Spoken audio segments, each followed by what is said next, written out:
কোর্সে দেখি 15.2 এর প্রথম যে চিত্রগুলো দেওয়া আছে ক্ষেত্রফল নির্ণয় করতে বলেছে, তার মধ্যে প্রথম দেখো চিত্রটা দেওয়া আছে, সেই চিত্রটা হচ্ছে আমাদের সমবাহু ত্রিভুজের ক্ষেত্রফল নির্ণয়। তাহলে আমরা প্রথমে ছবিটা অঙ্কন করে নিই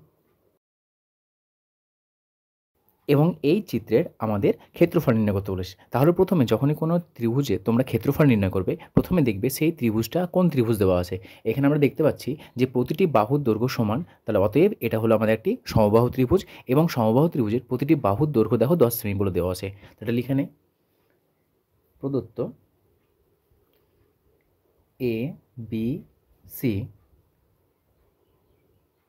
সমবাহু ত্রিভুজের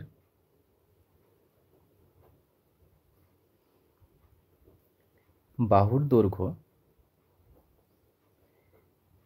এ সমান 10 সেমি।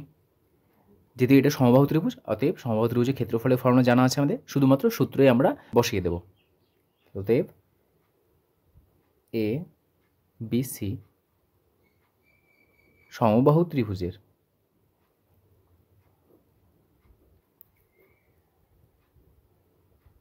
ক্ষেত্রফল সমান, সূত্র কি, √3/4 ইন্টু বাহু স্কোয়ার।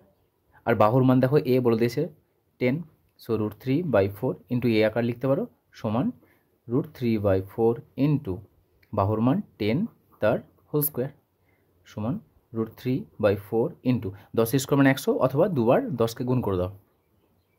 তাহলে 4 দিয়ে কাটছে আমাদের, 4 25 চলে আসছে, বা 2 দুগুণ 4, 5 দুগুণ 10, 2 একে 2, 5 দুগুণ 10, তো 5 5 25 ইন্টু √3 বর্গ সেমি।